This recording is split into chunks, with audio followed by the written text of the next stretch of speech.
Hello and welcome back. This is John again, and I hope so far you've been enjoying our courses and you've been following through with all our videos and you've been watching all the recommended videos that aren't our own, that come from YouTube.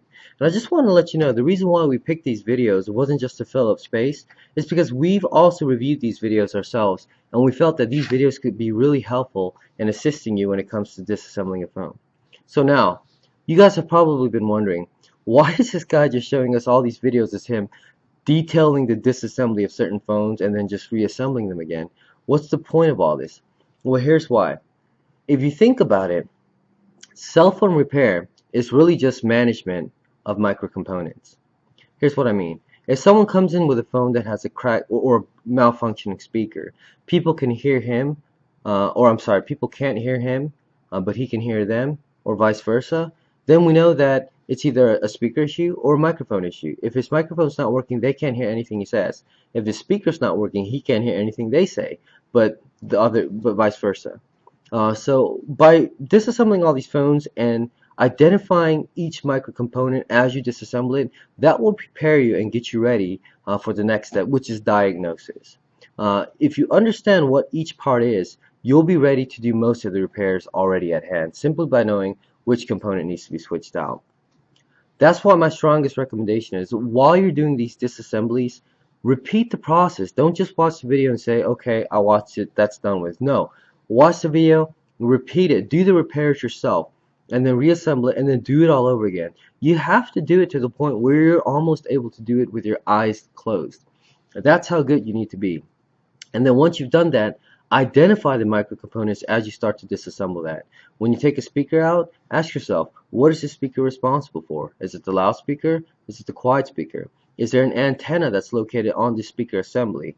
Also, is there a front camera? Is there a microphone? As you're disassembling a certain charging dock, what's attached to that charging dock assembly? Is there a microphone on there? Is there an antenna cable on there?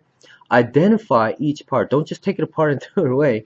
As you're taking that particular part off, ask yourself, what is this and what is it responsible for? Ask yourself the question, what would this phone do if this part was missing? What will begin to stop working? And the reason why, once again, is because later on, when you start to do diagnosis, you'll be able to better identify what the issue is. So it's critical. Don't give up. Keep practicing. Watch all the videos that we've put up and practice, practice, practice. Keep practicing until you can almost do it with your eyes closed, and keep practicing until you can identify each part without even thinking twice. Now, the second part is diagnosis. We're going to go over some more diagnosis in detail in our later videos. But if you think about it, diagnosis is really just a process of elimination. It's just the use of logic. Diagnosis is basically being able to eliminate the things that you know is not causing the issue until all you have left are a couple things that are the issue. And then once you've done that, you can start tackling those things one by one until you figure out what the problem is. Let me give you one example. If someone comes in with a phone that's not turning on, we already know that it could be a battery problem, it could be a motherboard issue, it could be water damage, it could be all these things. So where do we start? First of all, we start with the obvious. We take his battery out and we put a good battery in there. And if the phone turns on, then obviously it was a battery issue. Now, if the phone still doesn't turn on, then we know it's probably something more serious. So the next thing we look for is the watermark. Is the watermark sticker missing? Is it red? Is it white? If it's white, then it's probably not water damage. We also look for traces of water damage in the phone. Once the phone has had water damage and the customer takes back out, you're going to see these small water marks on the phone, basically, things that won't come out. Another thing you could do is you could charge it and start smelling it. See, does it smell like it's burning? Then we know that there's a short circuit. So it's a process of elimination. You begin to rule out the things that you know it's not. For example, if his phone's not turning on, you know it's not his speaker that's causing it. So you don't have to check every single component. Again, use logic, use process of elimination until you have it narrowed down to 2 or 3 things that it could be, and then you start taking it from there.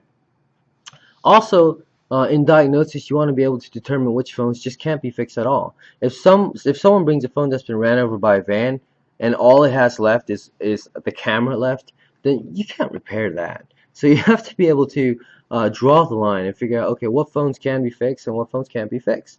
And that is diagnosis. So stay tuned, continue to subscribe to our videos.